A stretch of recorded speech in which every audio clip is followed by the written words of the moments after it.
Fala galera, tudo bem? Aqui com vocês é o professor Rafael Carlos, de Sociologia, da plataforma Gonçalves Dias.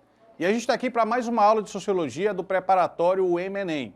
Estamos juntos aí, eu, a equipe de professores, junto com vocês, para que a gente caminhe aí para o sucesso, para o êxito, para a tua aprovação nos vestibulares. E para isso, hoje eu trouxe um tema também que é muito frequente no Enem e na UEMA, de verdade mesmo, costuma cair bastante, que é a Sociologia no Brasil, só que essa é a primeira parte. Essa aula de Sociologia brasileira está dividida em duas partes. Essa que é agora que eu vou começar contigo, é só a primeira, ok? Então a Sociologia no Brasil, parte 1, é o nosso tema da aula de hoje. E eu vou te mostrar como é que a UEMA, o Enem e outros vestibulares por aí cobram as questões dos sociólogos brasileiros. E a gente começa com uma, que é uma questão que começa assim, ó, o sertanejo é antes de tudo um forte. Você já começa destacando essa expressão. Ele já está te dizendo ali que existe um grupo social no Brasil, que é o sertanejo, que não é o sertanejo universitário nesse caso, tá? É o sertanejo, a pessoa que mora no sertão, que vive no sertão. Esse sertanejo é, antes de tudo, acima de tudo, um forte.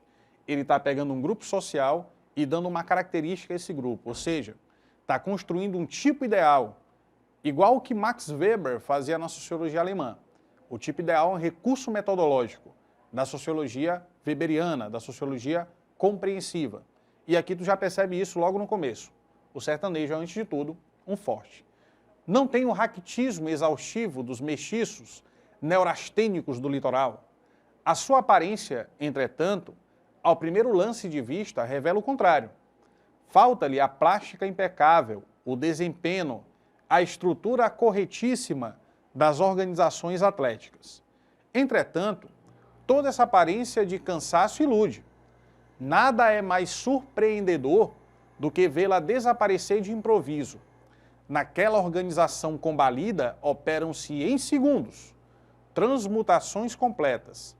Basta o aparecimento de qualquer incidente, exigindo-lhe o desencadear das energias adormecidas.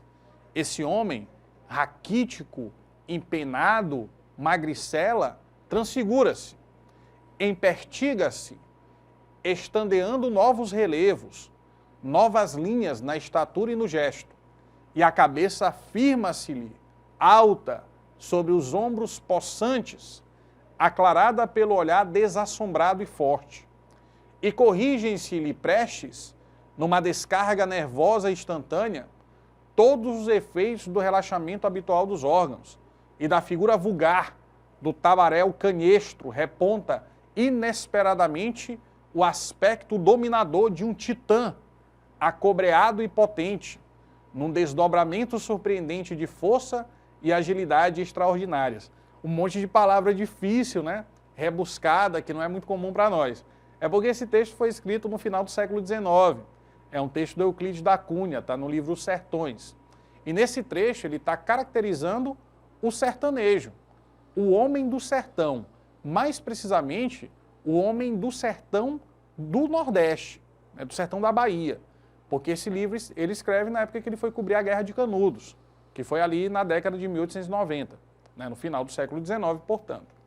Sobre a obra da qual foi extraído o fragmento em evidência, muito conhecida pela análise histórica que faz sobre a Guerra de Canudos, e aí a data ela está trocada aqui, né, não é 1987, é 1897, você corrige aí depois, tá? Mas que realiza um grande exame sobre a terra e o homem do Nordeste, através de uma ótica permeada pelo positivismo. É correto afirmar que, segundo a leitura feita pelo nosso querido Euclides da Cunha, letra A, ele tratou da relação entre o privado e o público como uma peculiaridade do modo de ser brasileiro. Em momento nenhum ele está falando sobre o que é público e privado. Ele está falando sobre as características do homem sertanejo e da forma como esse homem sertanejo supera a sua condição fraca, raquítica, empenada, quando surge algo que lhe exija isso, né? Então, por isso que ele é, antes de tudo, um forte, para conseguir viver numa situação tão complicada, numa terra tão árida, tão difícil de sobreviver. Então, aqui não tem nada a ver com o público e privado, é só uma leitura sobre um grupo social que faz parte, né, da sociedade brasileira, que é o homem do sertão. Letra B. Fez nesse trecho uma alusão à obra de Sérgio Buarque de Holanda, Raiz do Brasil. Deixa eu contar um negócio. Tem algumas opções que elas estão erradas, porque elas são anacrônicas. O que é uma coisa anacrônica? É uma coisa que está fora de contexto. O Euclides da Cunha escreveu esse livro no século XIX. E o livro Raízes do Brasil foi escrito na década de 1930, então não faz sentido. Porque ele não pode fazer alusão a um livro que foi escrito depois, tá? Então essa opção aí é uma opção que não faz sentido algum, seria uma opção anacrônica. Letra C. Analisou a unidade nacional, baseando-se em diferenças regionais, culturais e étnicas. Não, ele não está analisando a unidade brasileira, nacional. Ele está falando sobre um tipo específico de brasileiro, que é o homem do sertão. Enfatizou a miscigenação como uma novidade cultural da colonização portuguesa. Não é também o foco do que o Euclides da Cunha está dizendo para nós. Ele não está falando necessariamente da miscigenação, mas ele está falando, repito, de um perfil de comportamento, de grupo social, que faz parte da sociedade brasileira, que é o homem do sertão. Então sobra para nós a letra E. Vamos dar uma lida? Construir um perfil psicológico do brasileiro baseado na força do sertanejo. Ok, beleza. Aí, nesse caso, faz sentido a gente dizer que, pegando o sertanejo para ilustrar, ele acaba falando também um pouco sobre o perfil psicológico e comportamental do que seria o homem brasileiro. Da mesma forma que o Max Weber fazia na sociologia dele, construindo uma tipologia, um tipo ideal. Então aqui, beleza, está correto, a gente marca a letra E. Vamos ver? Letra E é exatamente essa a opção correta na nossa primeira questão sobre sociologia no Brasil. Vamos para a próxima questão, que é uma questão que caiu na UEMA. E nessa questão, o UEMA começa assim. O sociólogo Sérgio Buarque de Holanda, aí você já destaca o nome dele, tá? Para saber de quem se trata. Sérgio Buarque de Holanda é um dos maiores pensadores, né, da sociedade brasileira, também historiador. Foi ele que escreveu o livro que a gente citou ainda há pouco, Raízes do Brasil. Esse sobrenome Buarque de Holanda, eu tenho certeza que tem outras pessoas que tu deve conhecer com esse sobrenome, como, por exemplo, Chico Buarque de Holanda, que é filho do Sérgio Buarque de Holanda, Aurélio Buarque de Holanda, que foi o cara que escreveu o dicionário Aurélio, né, que é também parente, primo do Sérgio Buarque. Então, é uma família de muitos intelectuais, de muita gente importante aí para a intelectualidade, para a cultura brasileira também.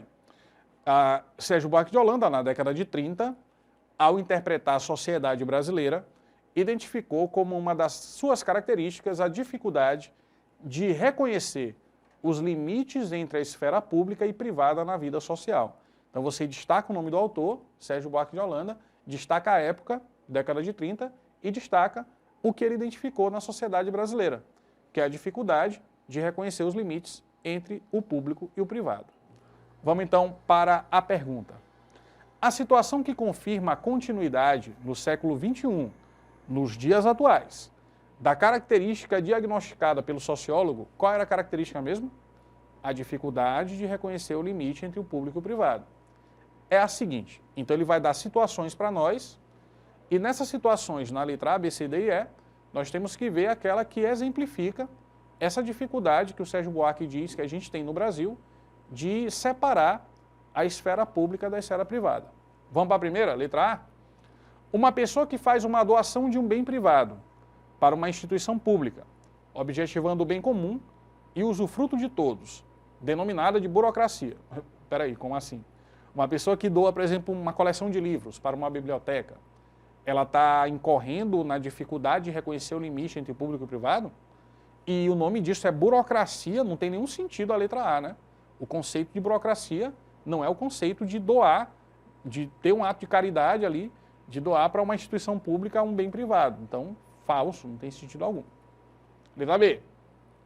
Um artista que capta recursos junto a empresas privadas para financiar sua arte, enquanto o financiador debita dos impostos devidos, denominado de Lei Rouanet. Se é uma coisa que está na lei, a própria ideia de ser uma lei já garante que isso não tem problema acontecer, né? Porque é uma lei. Então existe uma regulamentação, existe uma normatização. Então, nesse caso, não seria o que o Sérgio Buarque quer exemplificar, dessa confusão ou dificuldade de reconhecer o que é público e privado. Na verdade, está sendo o cumprimento de uma lei, de uma norma já determinada de maneira racional e que existe ali e que pode ser feita daquela forma. Então, letra B está tranquila. Letra C. Um político que intermedia a negociação de conflitos de desapropriação de um bem privado para o benefício de uma população, denominado de expropriação. Nesse caso, ele está fazendo um bem para a população, né? Ele está negociando, por exemplo, que um bem privado, negociando que uma casa, uma residência, se torne ali um museu, por exemplo. Então, isso é uma coisa boa para a população, não é uma coisa ruim. Letra D de dado. Um agente público, um funcionário público, um servidor público, um político, um vereador, que usa de sua posição de poder para nomear um ou mais parentes, contratá-los ou favorecê-los, denominado de nepotismo. Aí sim, aí faz sentido. O nepotismo é uma prática que mostra essa dificuldade que existe de parte, né, das pessoas no Brasil de separar aquilo que é público daquilo que é privado, né? Então aí, letra D, me parece que é a nossa opção correta. Letra E. Um indivíduo que transfere seus bens para instituições de caridade, ao invés de deixar como herança para sua família, denominada de deserdação familiar. Também não tem a ver. Isso aqui a pessoa está tendo a opção, né, de transferir os seus bens para o bem público, para, enfim, para instituições de caridade, né, nem para o Estado nesse caso, mas para instituições de caridade, então aqui também não tem a ver com a crítica do Sérgio Buarque. O que tem a ver mesmo é o nepotismo, a letra D. A gente vai marcar e vai acertar mais uma questão na aula de hoje. Vamos então para a próxima. Questão da UEMA, e aí eu chamo a atenção de novo para um detalhe. É a citação de uma obra literária. Pessoal que vai fazer vestibular da UEMA, presta atenção nessa dica. A UEMA sempre tem livros obrigatórios de literatura. E esses livros servem como base para construir questões durante a prova, inclusive da área de humanas, sociologia, história, filosofia. Vez por outra aparecem questões que são feitas com citações desses livros que são obrigatórios, que você tem que ler para fazer a prova. Para fazer uma boa prova, pelo menos, né? E aí tem o seguinte, ó. Na obra Canaã, que foi um dos livros obrigatórios da UEMA, mais recente, dentre as temáticas discutidas pelos imigrantes alemães, está a questão das raças e da miscigenação. Então aqui ele já te deu o quê? O tema da questão. A discussão racial e a miscigenação. Esse é o tema. E aí vamos continuar a leitura.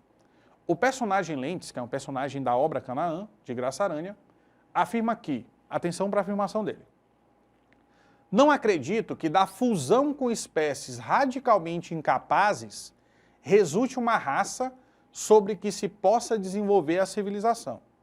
Será sempre uma cultura inferior, civilização de mulatos, eternos escravos em revoltas e quedas.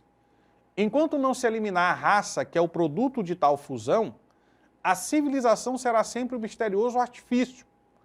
Todos os minutos rotos pelo sensualismo, pela bestialidade e pelo servilismo inato do negro.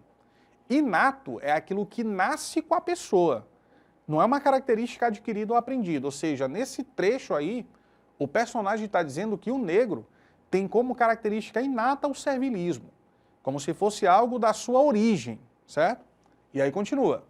O problema social para o progresso de uma região como o Brasil está na substituição de uma raça híbrida, ou seja, mestiça, misturada, como a dos mulatos, por europeus. Então ele acha que a solução para o Brasil, para os problemas sociais, seria a imigração europeia, né?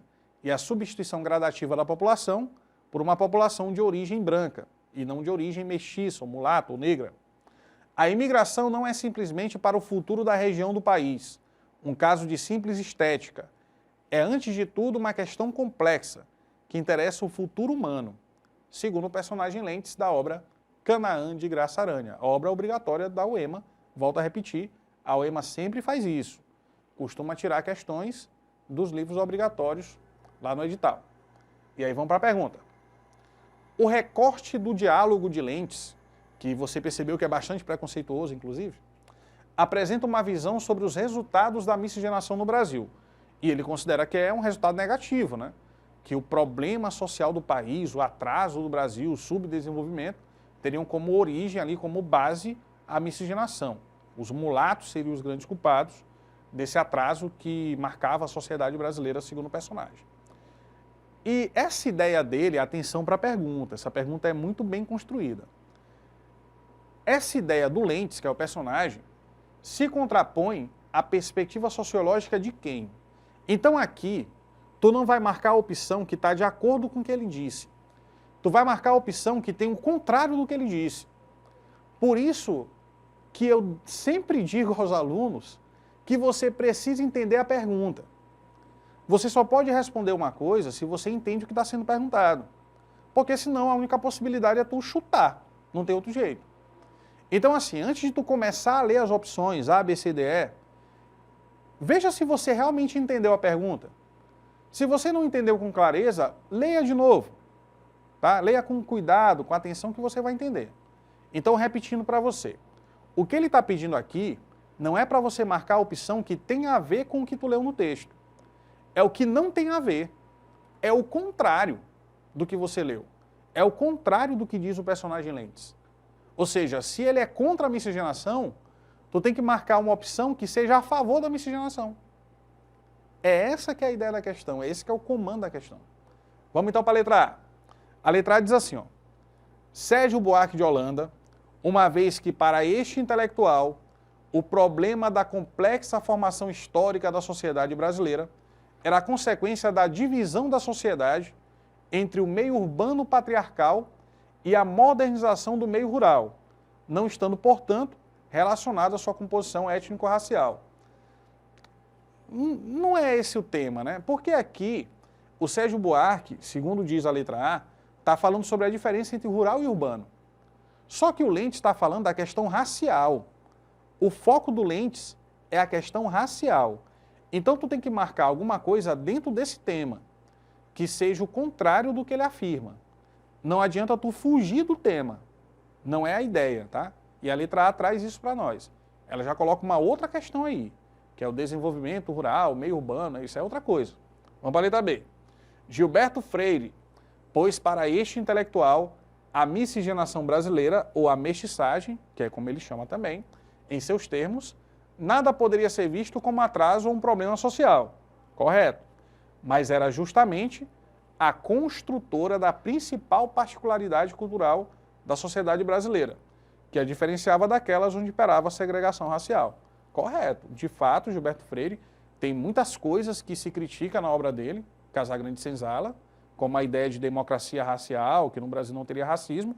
Isso é uma coisa que muita gente critica, obviamente, mas só que nesse ponto da mestiçagem, de fato, ele não apresenta a mestiçagem como uma coisa para a gente se envergonhar.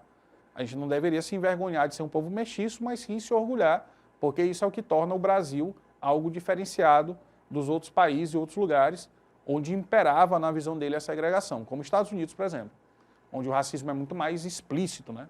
Ele é muito mais declarado, é muito mais perceptível, ok? Então a letra B faz sentido, mas calma, tem mais 3 ainda para a gente analisar. Letra C. Roberto da Mata, tendo em vista que, para este intelectual, desde a colonização portuguesa, os grupos étnico-raciais já se misturavam, sendo a fonte do desenvolvimento da colônia e da metrópole, assim como foi com a chegada dos africanos, que para sobreviverem mantinham relações estreitas com a população indígena. Não sei disso aí não no Brasil colonial, de ser uma relação tão estreita assim. Em alguns momentos, sim, havia ali relações, né, de interesse entre esses povos, de forma muito pontual, mas não relações estreitas, né?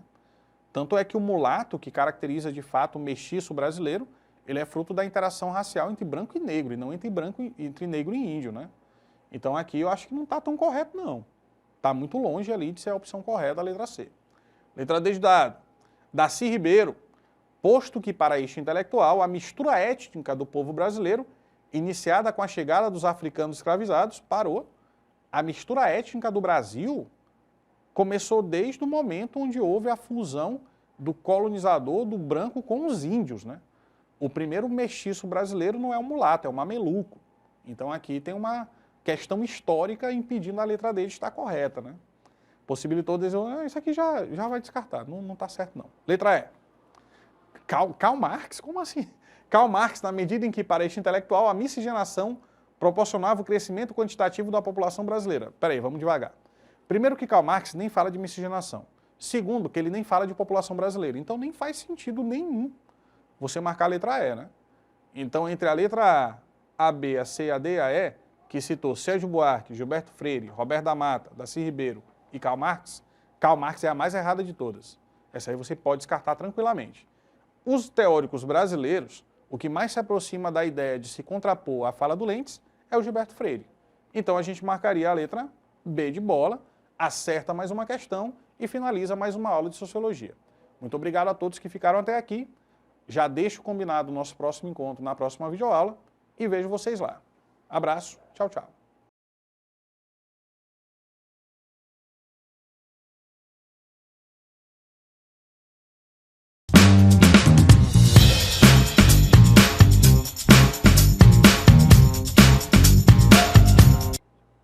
Fala galera, tudo bem com vocês? Aqui é o professor Rafael Carlos, de Sociologia, da plataforma Gonçalves Dias. E a gente está aqui para mais uma aula de Sociologia do preparatório Enem-UEMA. Exatamente, a gente está junto com vocês aí nesse caminho, nessa reta decisiva para a tua aprovação no vestibular. Então vem com a gente, acompanha as aulas, fica sempre aí ligadinho, ligadinha nas aulas da plataforma, fechado? Então vamos lá. Nessa aula de Sociologia hoje, a gente vai tratar novamente da Sociologia brasileira. O título da aula é A Sociologia no Brasil, parte 2. Então, na primeira parte, a gente citou os autores mais tradicionais, da primeira geração, segunda geração da Sociologia Nacional. Hoje vamos falar de autores mais contemporâneos, nessa parte 2. E sem mais delongas, sem muita conversinha, vamos logo para a primeira questão. Questão que já caiu no Enem PPL. E quando caiu, caiu desse jeito aqui, acompanha comigo. Penso, pois, que o carnaval, então olha só, ele já começa citando, na primeira linha, uma festa tradicionalíssima do povo brasileiro, o carnaval. Aí você já vai e circula ali a palavra carnaval, tá? Penso, pois, que o carnaval põe o Brasil de ponta cabeça. Num país onde a liberdade é privilégio de uns poucos e é sempre lida por seu lado legal e cívico, a festa, que é o carnaval, que você já destacou no começo da leitura, abre nossa vida a uma liberdade sensual. Nisso que o mundo burguês chama de libertinagem. Dando livre passagem ao corpo, destaca agora. Dando livre passagem ao corpo. Então, o carnaval é uma festa onde o corpo está em bastante evidência. É uma festa tradicional da cultura brasileira, onde existe muito apelo ao corpo e à sensualidade. É isso que ele está citando. Destaca. O carnaval destitui posicionamentos sociais fixos e rígidos. Então presta atenção. Se o carnaval está destituindo o que é fixo e rígido, ele está flexibilizando, que é o contrário de rigidez. Então o carnaval tem essa capacidade de flexibilizar, de permitir a fantasia, que inventa novas identidades, grifa, inventa novas identidades e dá uma enorme elasticidade, flexibilidade a todos os papéis sociais reguladores. Vamos entender então a ideia central desse texto? Vamos lá. Primeiro, você circulou a palavra carnaval. O carnaval é uma festa popular da cultura brasileira. Nessa festa popular, tem uma coisa que você também destacou, que é a questão da liberdade sensual, da livre passagem ao corpo. O corpo é elemento presente na festa, a sensualidade também. E isso faz com que o carnaval seja um momento onde há uma elasticidade, uma flexibilidade maior em relação aos papéis sociais. A estrutura social que é rígida se torna mais flexível no carnaval. Então, o senhor que trabalha no escritório o tempo todo de terno e gravata, ele sai vestido com a roupa da sua esposa para o baile de carnaval, para o carnaval de rua. Existe essa flexibilidade de comportamento no carnaval, segundo o texto. Esse texto é de um antropólogo, sociólogo brasileiro, que é o Roberto da Mata, no livro O que o Carnaval diz do Brasil. Vamos ver a pergunta agora? Vamos lá. Ressaltando seus aspectos simbólicos, destaca aspectos simbólicos. O que simboliza o carnaval? A abordagem apresentada associa o carnaval ao quê? A leitura que a gente fez do texto faz uma ligação entre o carnaval e o quê? Letra A. Entre o carnaval e a inversão de regras e rotinas estabelecidas. Faz sentido? Faz sentido. Essa elasticidade, essa flexibilidade moral que o carnaval permite, faz sentido dizer que o que está na letra A responde à pergunta. Seria uma inversão de regras e rotinas já consolidadas, já estabelecidas. Letra B. O carnaval está associado à reprodução de hierarquias de poder existentes. Pelo contrário. Na verdade, o texto diz que o carnaval quebra as hierarquias, né?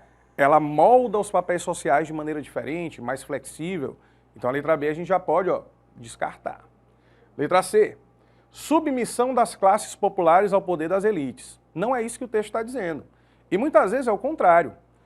Os eventos, as associações, os blocos, as escolas de samba, muitas delas vêm da periferia, dos bairros que não são bairros economicamente mais favorecidos e que muitas vezes são essas pessoas, essas agremiações, que tomam a maior parte das atenções. Então também seria o contrário do que a gente leu no texto. Não marca a letra C. Letra D, uma proibição da expressão coletiva dos anseios de cada grupo. Falso também. O carnaval permite ainda de forma mais flexível, né, essa expressão coletiva dos grupos sociais. Então também não tem nada a ver com o que a gente leu no texto. E a letra E fala da consagração dos aspectos autoritários da sociedade brasileira. Também está errado. Pelo contrário, no lugar do autoritarismo entra uma liberdade mais ampla, inclusive uma liberdade relacionada ao corpo, a liberdade sensual, como diz o texto do Roberto da Mata. Então aqui só tem uma alternativa. A gente vai marcar a letra A e vai acertar. Vamos ver? A letra A é a nossa opção correta na primeira questão. Vamos para a segunda questão, sobre sociologia no Brasil. Essa daqui é recente, tá? Questão da UEMA, caiu não faz muito tempo, e quando caiu, caiu desse jeito. Leia a matéria jornalística sobre o caso de racismo. Opa! Ele já está te dando ali um tema central, racismo. Circula. Sofrido por expoente jogador de futebol no Rio de Janeiro. Vamos ver quem era esse expoente jogador de futebol. Gabigol depõe ao TJD e diz que não pretende deixar caso de racismo passar impune. TJD é o Tribunal de Justiça Desportiva.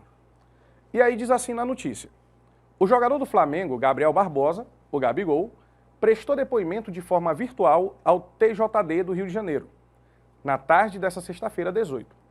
No inquérito que investiga as ofensas racistas, destaca, inquérito que investiga as ofensas racistas contra o jogador. O atleta falou por cerca de 1 hora, se mostrou indignado e afirmou que não pretende deixar o caso passar impune. Ele quer a punição, então, da pessoa que o ofendeu.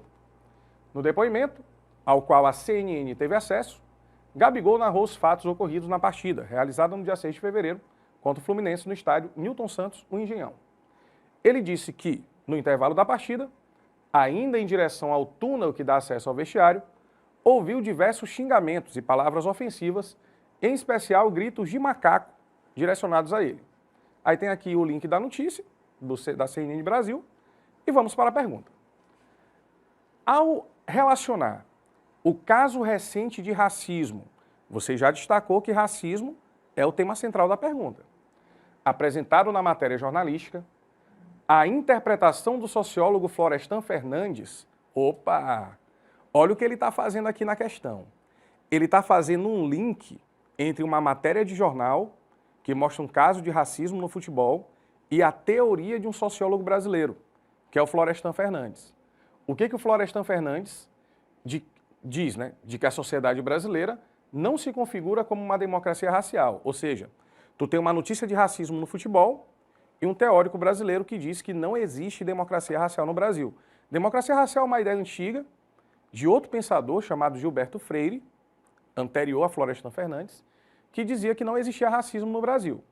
E o Florestan discorda disso. Ele fala, não, existe sim racismo, nós não vivemos naquilo que se diz ou que se chama de democracia racial. Isso é um mito, é uma narrativa que não é verdadeira. E aí, se a gente relaciona o Florestan Fernandes com a notícia do Gabigol, é correto afirmar o quê? Letra A. Que pessoas negras continuam sofrendo agressões, sobretudo verbais, diretas ou indiretas, pelo simples fato de serem negras, a despeito da situação financeira de que dispõem. Independente da situação financeira que as pessoas têm, elas ainda podem sofrer racismo. Isso é verdade? É verdade. Gabigol é um jogador que recebe um salário muito bom, tem uma condição de vida muito boa e mesmo assim foi ofendido com ofensas racistas, com ofensas raciais. A letra A faz sentido. Vamos ver se tem uma melhor. Letra B. Neonazistas continuam mantendo a defesa da segregação racial por meio de ataques violentos somente contra indivíduos negros. Aqui está errado. Porque o neonazista, ele defende a segregação racial, ele é a favor da supremacia racial, mas ele não ataca somente negros. Ele ataca homossexuais, ciganos, judeus, independente da classe social de sua vítima. Falsa, a letra B, a gente já pode descartar. Letra C. Agentes públicos continuam tratando de forma pejorativa minorias raciais. como os negros e os pardos. Eu não sei bem se pardo se configura como minoria racial, já está meio estranho. Apesar de que o Código Processual, Código de Processo Penal, assegurar-lhes mais direitos quando comparados aos indígenas. Não tem nada a ver com isso, não. Não tem nada a ver de classe ou de etnia que tem mais direito uma com a outra, não é esse o tema da questão. Foge completamente do que a gente leu da notícia do Gabigol. Então a letra C pode descartar também. Letra D. Grupos majoritários economicamente, os mais ricos, continuam sofrendo mais discriminação racial. Isso não é verdade. Os mais ricos sofrem mais discriminação? Acho que não. Muito embora a elite tradicional aceite a miscigenação étnica em suas famílias. Olha, muitas vezes a elite tradicional torce o nariz para essa questão da miscigenação racial, né? Inclusive, historicamente, foi assim. O próprio texto Mulato, do autor maranhense o Álvares de Azevedo, Luiz de Azevedo, aliás, desculpa, é um texto que trata sobre isso, sobre essa crítica à miscigenação. Assim também como o texto do Graça Aranha, Canaã, que foi um dos livros recentes do vestibular da UEMA, que é esse vestibular que a gente está aqui fazendo a questão dele, né? Então, aqui também, falso. Letra E. Indivíduos que continuam passando por processos geracionais de branqueamento sofrem mais assédios racistas, com discriminação e com injúria racial do que seus ascendentes de pele mais escura. Aqui não tem como a gente mensurar, não tem subsídio, não tem informação suficiente, nenhum tipo de pesquisa para a gente dizer que isso é verdade ou não. Eu particularmente acredito que não seja verdade, mas não tem nem como a gente saber se é ou não é. Então, como é uma coisa muito insegura, que não tem dados suficientes, a gente só pode marcar aquela que é segura, que seria a letra A, que seria o fato de pessoas negras continuarem sofrendo agressões, sobretudo verbais, de forma direta ou indireta, pelo fato de serem negras, né? A despeito da situação financeira que possui. Se for rico, pobre, classe média, por serem negras, elas estão sujeitas a sofrer com agressões racistas, né? Agressões verbais, ofensas, injúrias, etc. Então aqui a letra A novamente, mais uma questão acertada. Vamos para a próxima. Enem PPL. Caiu assim, ó. Em escala, o negro é o negro retinto. O negro é o negro que é negro mesmo, negro retinto, da cor da minha camisa, assim. O mulato já é o pardo. O mulato ele não é tão escuro. E como tal, ele é meio branco, porque o mulato ele é o quê? Ele é a mistura do branco com o negro. Ele não é o negro retinto, ele é um misturado, um mestiço, miscigenado. E se a pele é um pouco mais clara, já passa a incorporar a comunidade branca. Segundo o texto, o mulato ele não é negro igual o negro mesmo, que não é misturado com branco. A forma desse racismo no Brasil decorre de uma situação em que a mestiçagem não é punida, mas é louvada. Com efeito, as uniões interraciais entre pessoas de raças ou etnias diferentes, aqui no Brasil, nunca foram tidas como crime ou pecado. Nós surgimos efetivamente do cruzamento de uns poucos brancos com multidões de mulheres índias e negras. A junção do branco com o índio gera o mameluco. Mameluco é o primeiro mestiço brasileiro. E depois, com a escravidão, o período colonial, etc., os mulatos se tornaram maioria, né, da relação entre brancos e negros. Na verdade, entre brancos e mulheres negras escravizadas, principalmente. Então, aqui tu tem um texto do Darcy Ribeiro, pensador brasileiro da sociologia, muito importante, do século XX, falando sobre o povo brasileiro, formação e sentido do Brasil, uma das suas obras de referência. E aqui ele fala sobre a mestiçagem, a miscigenação racial, e fazendo essa relação do negro com o mulato, principalmente no começo do texto. Vamos para a pergunta? Considerando o argumento apresentado, a discriminação racial no Brasil tem como origem o quê? De acordo com o que a gente leu no texto, qual é a origem da discriminação racial no Brasil? Letra A. As identidades regionais. Identidade regional, Nordeste, Norte, não tem nada a ver, né? Esquece negócio de regionalismo. Segregação oficial. Na verdade, o texto diz que nunca houve, de fato, uma segregação oficial, por parte da lei, ou de ser considerado pecado pela igreja, nem nada disso. Então, nem o Estado, nem a igreja chegaram expressamente a proibir as relações interraciais. Então, também não pode ser, ao contrário do que a gente leu. Vínculos matrimoniais. Não necessariamente, porque grande parte dessas crianças que nasciam não eram fruto do matrimônio, eram fruto de relações extraconjugais, né? Muitas vezes do senhor de engenho com a negra escrava, a negra escravizada da senzala, e não com a sua mulher, que era a sinhá, ok? Então, não tem a ver. Traços fenotípicos faz sentido? Faz sentido. Por isso que ele faz a associação entre o negro e o mulato. No começo do texto ele diz que o negro é o negro retinto e o mulato já é meio branco, né? Então o traço fenotípico é a aparência. A aparência da pessoa, o fato da pele dela ser um pouco mais clara, um pouco mais escura, já denota um grau de preconceito que ela vai sofrer ou não, segundo o texto. Então, por enquanto, a letra D é a nossa opção favorita. Status ocupacional. Aqui também não tem nada a ver. A gente não está falando de ocupação e nem de profissão, nem nada do gênero. A gente está falando mesmo da aparência das pessoas e da miscigenação racial. Então aqui eu acredito que a letra D seja a nossa melhor opção. Vamos dar uma olhada? Letra D de dado, os traços fenotípicos seriam ali o argumento apresentado no texto do Darcy Ribeiro, que configura a discriminação racial e a diferença, né, entre negros e mulatos, sobretudo no Brasil. Fechou? Então vamos para a próxima, que é a nossa quarta questão dessa aula de Sociologia no Brasil, parte 2. Leia o texto a seguir para responder a questão. Essa questão também caiu há pouco tempo. É uma questão bastante recente do vestibular da UEMA. Racismo no Brasil, 2 pontos. Todo mundo sabe que existe, mas ninguém acha que é racista. Diz Djamila Ribeiro. Djamila Ribeiro é uma socióloga brasileira contemporânea. Em entrevista à BBC News Brasil, a autora do livro Pequeno Manual Antirracista diz que o que deve ser feito porque quem quer combater o racismo e sobre o papel dos pais na educação antirracista dos seus filhos. Segundo a escritora, atenção porque ela vai dizer, não basta só reconhecer o privilégio, precisa ter a ação antirracista de fato. Ir a manifestações é uma delas. Apoiar projetos importantes que visem a melhoria de vida das populações negras é importante. Ler intelectuais negros, colocar na bibliografia. Quem a gente convida para entrevistar? Quem são as pessoas que a gente visibiliza? Esses 2 questionamentos, deixa destacado, tá? Quem a gente convida para entrevistar? Quem são as pessoas que a gente visibiliza? É a Djamila respondendo à própria BBC que está entrevistando ela. Djamila Ribeiro é mestre em filosofia política pela Unifesp e uma das vozes mais influentes do movimento pelos direitos das mulheres negras no Brasil, uma militante, né, no sentido dos direitos das mulheres negras no país. Ela está na lista da BBC de 100 mulheres mais influentes e inspiradoras do mundo. Brasileira, hein? Está na lista da BBC das 100 mulheres mais influentes e inspiradoras do mundo inteiro. A fala da escritora Djamila Ribeiro, citada no texto, é encerrada com 2 interrogativas que eu pedi para você destacar. Quem a gente convida para entrevistar? Quem são as pessoas que a gente visibiliza, dá visibilidade? Que corroboram com seu argumento contra o racismo. Essas 2 interrogações, esses 2 questionamentos, corroboram com a forma que ela argumenta contrária ao racismo. Vamos para a pergunta? As interrogativas retóricas, esses 2 questionamentos que ela lançou na entrevista, em relação ao argumento que ela apresenta, produzem no texto um sentido de quê? Que sentido tem essas interrogativas que ela colocou no final da entrevista? Letra A.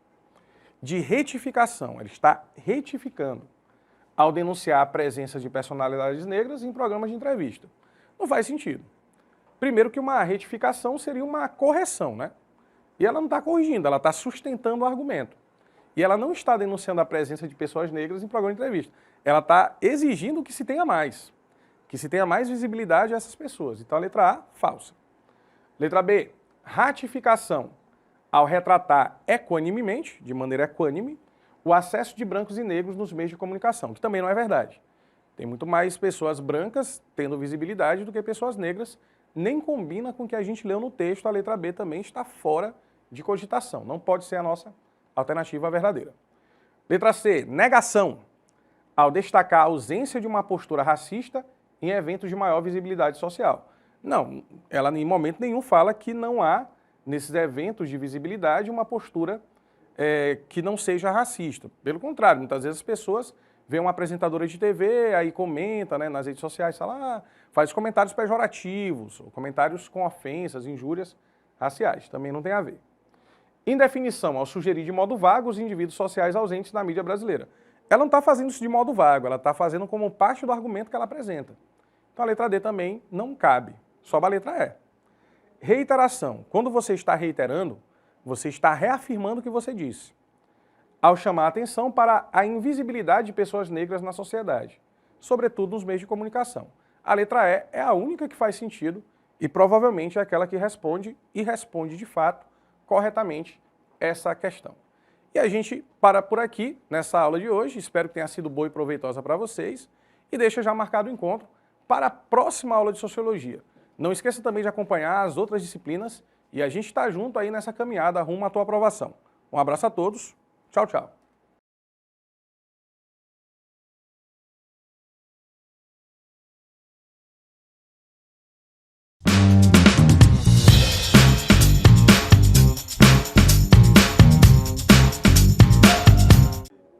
Olá, gente, professor Marcos Dominis, professor de arte. E nós vamos continuar nossa revisão ainda nas vanguardas europeias. Esse conteúdo é de extrema importância tanto para o Enem quanto para o PAS da UEMA, né? Professor, não tem conteúdo de arte no PAS da UEMA. Não tem um conteúdo programático, não tem lá as palavrinhas, arte, mas ele está espalhado porque vanguardas não é um assunto exclusivamente de arte. Vanguardas pega toda a área de linguagens, inclusive com respingos muito fortes para a área de cinema, que é o que a gente consome, faz parte de um processo extremamente forte de cultura geral, cultura pop, certo? Então a gente vai falar hoje sobre futurismo, surrealismo e dadaísmo. Nós já falamos de 3 vanguardas anteriores, corram lá nas nossas aulas de revisão, corram também na plataforma Gonçalves Dias. Olha, aprendi dadaísmo, né? Acho que eu estou no local certo, meus alunos que trabalham com Libras, meus colegas que me ensinaram aqui, amei. E futurismo, surrealismo e dadaísmo são sequências de cubismo, fauvismo e expressionismo. Professor, onde é que eu acho esse material? Plataforma Gonçalves Dias. Onde é que eu acho a revisão? Plataforma Gonçalves Dias. A apostila também é aí para vocês, certo? Surrealismo, vamos falar sobre isso. Sonhos em formas de imagem. Você teve um sonho essa madrugada? Você teve um sonho essa noite? Você teve um pesadelo? Né? Você já acordou e disse assim, meu Deus, eu consigo lembrar do sonho? Só tem um detalhe. Estou contando o sonho para a equipe aqui do estúdio. Eu sonhei que eu estava dando aula. Aí quando eu olhei, a minha intérprete tinha virado uma série de borboletas. E aí caiu uma cachoeira atrás, e essa cachoeira virou cristal e eu acordei. Pois é, lindo sonho, que sonho maravilhoso, só que está errado. Como assim, professor? O sonho não tem início, o sonho não tem meio, o sonho não tem fim. Tu não sabe nem onde é que tu estava. E a coisa foi acontecendo, uma confusão de imagens. Isso é o surrealismo. Agora imagina colocar isso numa tela. Quando você olha uma tela surrealista, principalmente do pai do surrealismo, um cara chamado Salvador Dalí, né, para os íntimos só de Dalí, você vê uma imagem que se modifica na tua frente. É muito legal quando a gente trabalha isso em sala de aula, que eles conseguem perceber. São ilusões que vão se modificando e formas que vão sendo criadas porque o sonho se trabalha dessa maneira. Atenção a isso. Automatismo psíquico. Automatismo psíquico. Vou repetir para facilitar da atilologia. Automatismo psíquico. Que vibe doida é essa? Né? Sabe quando, facilitando a explicação, sabe quando você vai literalmente no automático, que tu sabe, tu não tem nem noção do que está acontecendo? Eu estou indo de uma escola para outra, estou dirigindo, acontece muito comigo. Meu Deus, o que eu estou fazendo aqui? Parece que o carro vai no automático, minha mente devagar, já estou indo num lugar totalmente errado, mas que normalmente eu iria, né? Mas que naquele momento não tem que ir. Ou seja, algumas ações que partem literalmente do inconsciente ou do subconsciente é a base da teoria de um psicanalista famoso conhecido como Freud. Freud falou sobre Salvador Dalí e disse que ele era um futuro potencial, mesmo que algumas pessoas saibam que Dalí flertava ali com fascismo, né, de Mussolini, mas deixa quieto. Vamos falar sobre Salvador Dalí, surrealismo. Todas as manhãs, quando acordo, experimento um prazer supremo, o de ser eu mesmo, Salvador Dalí. Bem egocêntrico era ele, né? Quem pesquisar um pouco mais sobre Salvador Dalí sabia que ele era um showman, onde tinha foto, que a fotografia já era uma constante, ele veio falecer já em 70, alguma coisa, 80 mais ou menos, final dos anos 70, 1980, ele olhava e fazia caras e bocas com um bigodão enorme. Bigodão? Já assistiram La Casa de Papel? Aquela máscara utilizada na série é o rosto de Salvador Dalí. Assim escreveu o pintor dos relógios moles e das girafas em chamas, em 1931. esse artista excêntrico deu apoio ao general Franco durante a Guerra Civil. Então, espanhola. E por esse motivo foi afastado do movimento surrealista por seu líder, né, André Breton. Dessa forma, Dalí criou seu próprio estilo, baseado na interpretação dos sonhos e dos estudos de Sigmund Freud, denominado método de interpretação paranoico. Esse método era constituído por textos visuais que demonstram as imagens. Desta maneira, a gente pode dizer que do fantástico, impregnado de civismo pelo governo espanhol, em que a busca pela emoção e pela dramaticidade desenvolveram um estilo comparável. Ainda não mostrei imagens, mas pesquisem mais sobre essas imagens do surrealismo. Gente, quando a gente fala de sonhos, é interessante porque tem gente que tem interpretação para tudo, né? Algumas pessoas dizem que os sonhos são situações e lembranças do cotidiano. Eu nunca lembrei na minha vida de ter voado ou ter despencado, como algumas vezes acontece. Algumas pessoas têm sonhos recorrentes, algumas pessoas têm pesadelos que são associados a doenças do sono. Quer dizer, ainda não existe cientificamente provado alguma coisa que explique o sonho. O que se sabe que é um efeito natural, mas explicação científica você não tem. Você tem teorias. E o Dalí, junto com o surrealismo, né, surreal, além do real. Tem até uma série interessante agora na Netflix que trabalha com essa questão do sono. Tem filmes que trabalham com questão de surrealismo, onde as imagens são absurdamente fabulosas, né? A maioria dos filmes fantasiosos tem um conceito surrealista atrás, não tem para onde correr. 2015, o surrealismo configurou-se como uma das vanguardas artísticas europeias do início do século XX, um dos meus prediletos. René Magritte, pintor belga, apresenta elementos dessa vanguarda em suas obras. Um dos traços do realismo presente, olha, agora com a imagem fica fácil. Ele está em frente ao espelho. Bom, se ele está em frente ao espelho, ele devia ver a própria imagem, correto? Mas ele vê a imagem dele sendo vista por outra pessoa. Que nóia é essa, professor? Pois é, esse é um dos mais simples, uma das obras mais simples, mas também poéticas. Por quê? Porque quando você se vê na imagem, você tem a necessidade de ver a própria imagem e não a parte posterior da sua imagem. Loucura. E aí eu vou fazer uma série de interpretações a partir disso.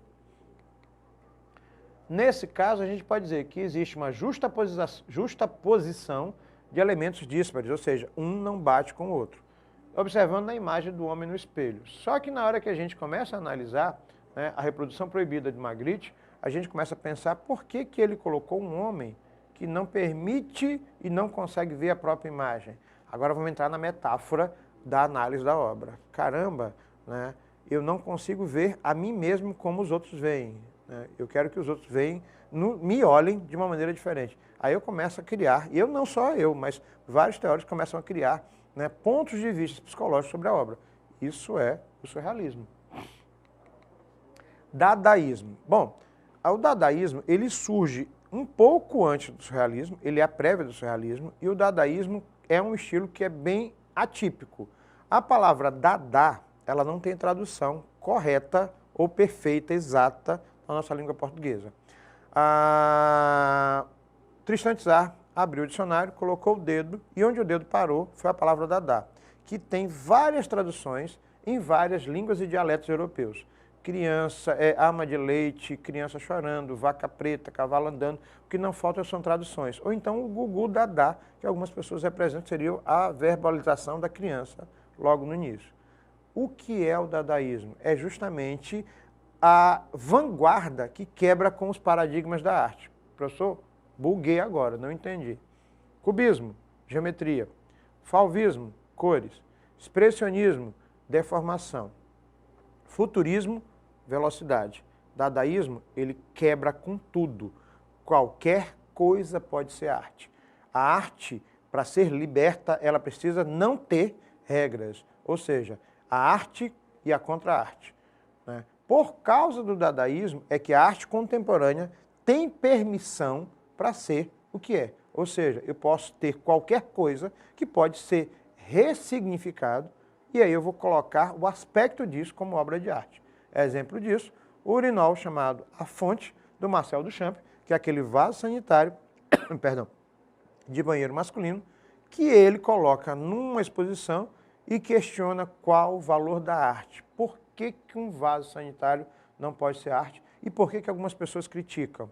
Então, o dadaísmo é justamente aquele trecho onde você desconfigura a arte tradicional e bela e coloca questionamentos. E aí, o autor cria o que a gente chama de ready-made. O que é um ready-made? Eu posso pegar um objeto e ressignificar. Eu não vou transformar em arte, eu vou dar um significado. O objetivo não é você pensar se o objeto é importante ou não, mas pensar qual é a função e o significado. Alguém disse assim, professor, uma dessas referências seria a arte conceitual da arte contemporânea? Com certeza. Só que na hora que você pensa que o artista ele tem que entregar um objeto pronto, um quadro, uma pintura, um desenho, uma escultura, um monumento, uma peça teatral, e o conceito, e a ideia, e o significado. Será que existem profissionais de áreas diferentes que vendem ideias, vendem conceitos, vendem conhecimentos, como é o meu caso aqui? Eu não sou só professor, também sou artista, então estou nessa transição. Então, na hora que esse ready-made, que é um termo criado para designar um tipo de objeto, por ele inventado, que consiste em um ou mais artigos de uso cotidiano, produzidos em grande quantidade, em massa, selecionados sem critérios estéticos e expostos como obra de arte em espaços especializados como museus e galerias. Ao transformar qualquer objeto em obra de arte, o artista realiza uma crítica radical ao sistema da arte. A primeira coisa que eu vou comentar com vocês é: professor, eu não acho que seja arte. Tu é crítico de arte, por acaso? Tu entende? Nem eu, que tenho um pouquinho mais de conhecimento de vocês, posso criticar a obra do artista se o conceito dele talvez não chegue no meu processo de compreensão. Tente entender o contexto, a ideia, a leitura da obra, a leitura da imagem. E aí a gente pode dizer o seguinte: essa alternativa que menciona, respectivamente, o nome do artista responsável pelos trabalhos apresentados na questão e o movimento artístico adotado com os procedimentos expostos naquele enunciado, levando muitos a exclamarem: isso não é arte. Não surgiu com Marcel Duchamp, o dadaísmo, com a fonte. A fonte foi a primeira, mas não é a única. Tem uma obra de arte contemporânea que eu acho fantástica. É uma cadeira, a foto de uma cadeira, e o conceito no verbete, explicando que é uma cadeira. As três são cadeiras, mas uma é tridimensional, a outra é bidimensional e a outra é uma ideia. Então você não está vendendo a obra, você está vendendo o questionamento. Professor, isso é importante? Claro. Alguém me perguntou essa semana: a arte tem que ter limites? Aí eu pergunto para vocês, isso foi tema de redação da FUNVEST alguns anos atrás. A UEMA já pincelou algumas coisas. O próprio Enem já questionou com várias temáticas diferentes. A arte tem que ter limite? O paradoxo é: a arte não pode ter limites para a gente questionar a necessidade dela ter limites. Onde é que isso surge? No dadaísmo. E ele vai dar liberdade para outros estilos, inclusive as diversas manifestações da arte contemporânea. Futurismo. Já falamos do conceito de surrealismo, já falamos do conceito de dadaísmo, agora vamos falar do conceito de futurismo. O futurismo ele surge na Itália, ele surge com a ideia de que o século XX ele avançaria de maneira geral, não só na velocidade das máquinas, que é o conceito, os automóveis que chegavam à fantástica velocidade de 40 km por hora, até todas as inovações tecnológicas que aconteceram no século XX. Ou seja, quando você pensa no início do século XX até o final, ele fez assim, é o conceito da velocidade, que é representado em movimentos, linhas, de formas que dão a ideia de vento, velocidade, agilidade, entre outras coisas. A hieróglifica dinâmica de Bautagliarin, de Dino Severini. E ele fala o seguinte: a existência de homens criadores modernos é muito mais condensada e muito mais complicada do que das pessoas dos séculos precedentes. A coisa representada por imagem fica menos fixa e o objeto em si mesmo se expõe menos do que antes. Uma paisagem rasgada por um automóvel ou por um trem perde em valor descritivo, mas ganha em valor sintético. O homem moderno registra 100 vezes mais impressões do que o artista do século XVIII. Bom, Leger, que é um pintor cubista, ele fala sobre isso do futurismo. Só que os futuristas falaram isso no início do século XX. Imagina se eles soubessem que no século XXI você tem trens que chegam a velocidade de 500 km por hora, né? Um trem que passa por debaixo do mar no Canal da Mancha, que liga a França com a Inglaterra. Tecnologias onde você pode rastrear via satélite uma pessoa simplesmente marcando o localizador. Ou seja, o futurismo prevê essa ideia de avanço não só nas velocidades das coisas. Eu acho estranho quando as pessoas não conseguem entender, já que a gente tem um recurso em uma das redes sociais, o WhatsApp, por exemplo, onde você já não tem paciência para ouvir o áudio da pessoa e você acelera. Ou seja, isso estimula a nossa ansiedade, estimula a impaciência, entre outras coisas, e o futurismo já previa isso lá.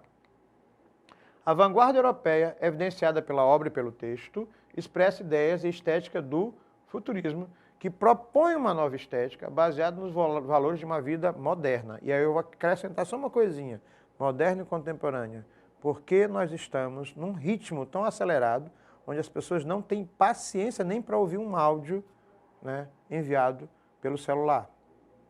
Por que que as pessoas têm essa urgência de ficar passando imagens e informações e não conseguem se entrar em alguma coisa?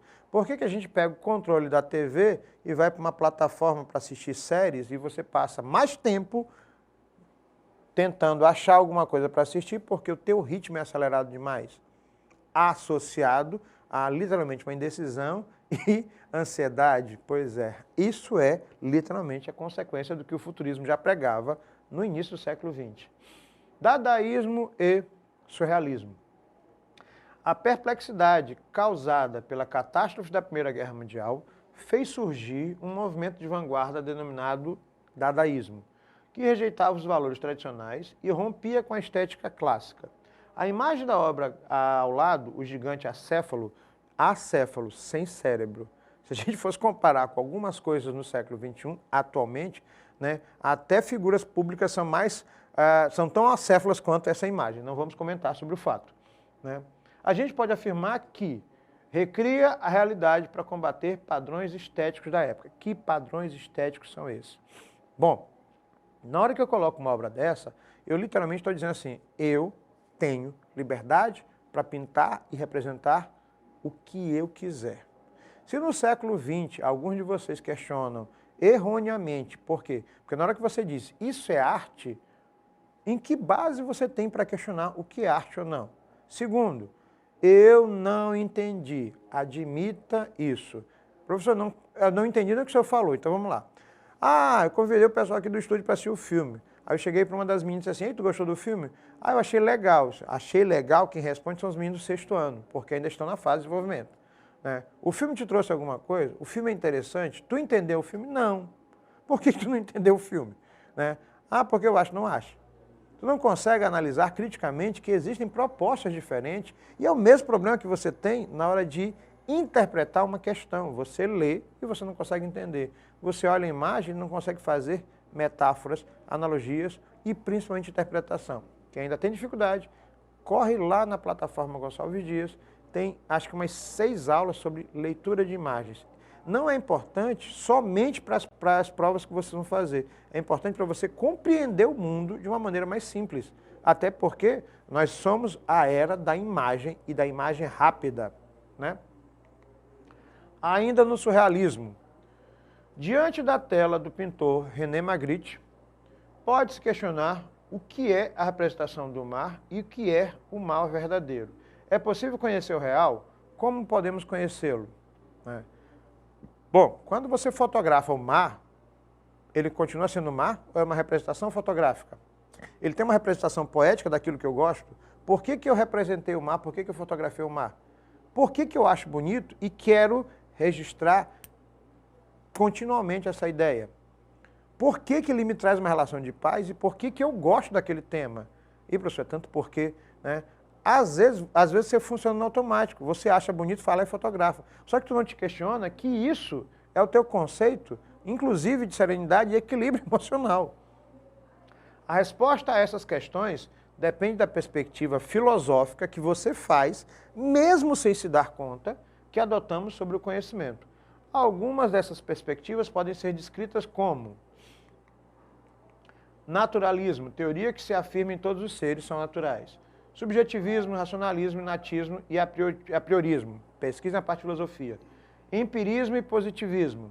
Interacionismo, perspectiva histórica social. Eu vou deixar um ponto aqui, dar uma pausa e vai lendo tudinho isso para entender que a gente está falando sobre 4, 5, 1 e 2 menos o 3. Quando a gente fala sobre esses conceitos, empirismo e positivismo, eu vou tirar só o que é a gente do eu acho. O empirismo é justamente onde você aprende de ouvido, mas não questiona.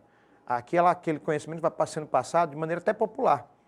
Né? Ah, porque eu sou positivista, eu acho que esse eu acho também aqui. O resto, você trabalha nessas questões filosóficas e alguém pergunta, professor, por que isso está uma questão de arte? Gente, não dá para você falar de surrealismo sem falar do conceito filosófico e principalmente da visão psicológica que você tem, tanto da obra quanto de si. Por quê? Porque na hora que você olha e gosta, alguma coisa empática rolou ali. A pergunta é, por que você gostou? Por que aquilo te traz alguma referência? Professor Marcos Domingues, professor de arte. Um abraço. Fui.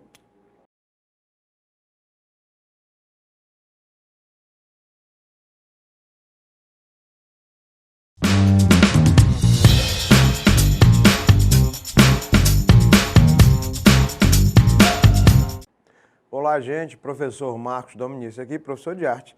E a gente vai continuar a nossa revisão agora tanto para o EMA. Professor, mas arte não cai na UEMA. Tecnicamente não, vou repetir isso. Todas as aulas para ver se cai a ficha. Pode não estar no conteúdo programático perfeitinho lá, mas as questões de arte despencam em outras disciplinas de linguagem e códigos que não são ditas, né, claramente na UEMA. E a gente vai fazer uma análise de obra junto com vocês. Mas, principalmente, o nosso conteúdo é para o Enem também. Então, hoje a gente vai falar sobre abstracionismo, construtivismo e pintura metafísica. Normalmente, quando a gente fala de abstracionismo, algumas pessoas costumam questionar, isso é arte? Bom, eu vou repetir para quem não ainda assistiu, quem ainda não assistiu a esse tipo de aula. A minha aula, você não é crítico de arte, então não faça uma pergunta da qual você não tem resposta. Antes de você dizer o que é arte ou não, estude um pouco, facilita bastante, isso serve bastante para quando você vai analisar imagens na internet, nas redes sociais, filmes que você vai assistir, inclusive porque o pessoal daqui começa a rir no estúdio, estou logo avisando o que está acontecendo, estou tentando. Então, você não é crítico de arte, você não é especialista de arte, nem eu que sou professor sou especialista de arte, e eu não posso determinar o que é arte ou não, por isso que a gente estuda para fazer isso. Abstracionismo, construtivismo e pintura metafísica. O que é abstracionismo? Ele surge na Rússia, a mesma que hoje está naquela confusão enorme, a gente não vai entrar no mérito da questão. De qualquer maneira, a gente vai voltar num ponto histórico, Stalin, Rússia, né, toda a confusão lá, pois é nesse período que surge o abstracionismo. O que é o abstracionismo?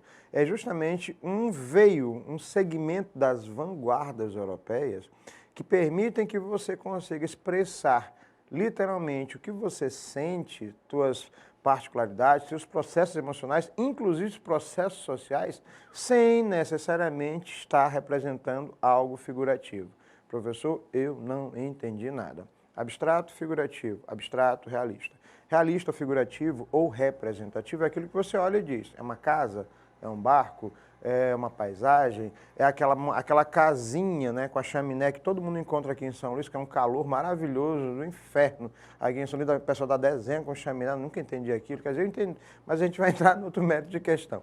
Já o abstrato é você representar as mesmas coisas com pontos, linhas, formas e cores de maneira literalmente fluida, de maneira livre, onde cada elemento daquele pode ser, e também pode não ser, um fator emocional, um fator figurativo, um fator social, um fator religioso, quer dizer, as possibilidades são imensas. A figura mais importante do abstracionismo é um cara chamado Wassily Kandinsky. Kandinsky, esse nome é importante, Kandinsky, né, para mim, intérprete, ter facilidade. Então, quando a gente fala sobre abstracionismo, a gente fala sobre uma representação que pode ser bidimensional ou tridimensional de algo que não precisa ser figurativo, ou seja, não precisa eu ter, literalmente, conhecimento visual sobre ele, é isso, é aquilo. Aí entra o questionamento que eu coloquei logo no início da aula. isso é arte, você não pode determinar literalmente, porque você não tem especialização nisso e mais ainda, o abstracionismo te dá uma liberdade muito grande para fazer interpretações. Se ele não te diz nada, sem problema nenhum, mas alguém pode se identificar. Eu já explicar como. Vamos à primeira questão. Na Europa, os artistas continuavam a explorar caminhos traçados pelos primeiros pintores abstratos. Mas a abstração desses artistas não é geométrica. Sua pintura não representa nenhuma realidade, tampouco produzir formas precisas. Cada artista inventa sua própria linguagem. Cores, formas e luz são exploradas, desenvolvidas e invadem as telas. Traços vivos e dinâmicos. Para cada um, uma abstração, um lirismo. O comentário do historiador Christian Demmler aplica-se à obra produzida em... Eu coloquei elas em tamanho menor, mas a gente vai ampliar. A primeira obra é Natureza Morta, do Tom Welsemann. A segunda, Cavalo na Paisagem, do Franz Marc. Quando você observa, eu vou já aumentar, você vai olhar um cavalo, depois quando você percebe, ele se desfaz em cores, porque o objetivo não é que você tenha a real situação disso. Quadrado Negro, do Malevich, Azul 2, do Juan Miró, Ritmos de Sônia Delaunay. Bom, a Natureza Morta, o Cavalo, Quadrado Preto e Branco, né, o Azul e o último, né, do Delaunay. O comentário desse historiador, ele podia ser aplicado a qualquer uma dessas obras. Deixar claro que a do Malevich, que é esse quadrado preto no fundo branco, ou com uma moldura branca, foi criticado imensamente. A gente tem um gancho chamado de minimalismo, que é uma outra vertente do abstracionismo. Opa! O abstracionismo, ele já vai permitir várias vertentes, entre outras possibilidades, inclusive no cinema, quando você utiliza cores, formas e imagens aleatórias, você já trabalha um conceito da arte contemporânea chamado videoarte, por exemplo, entre outras.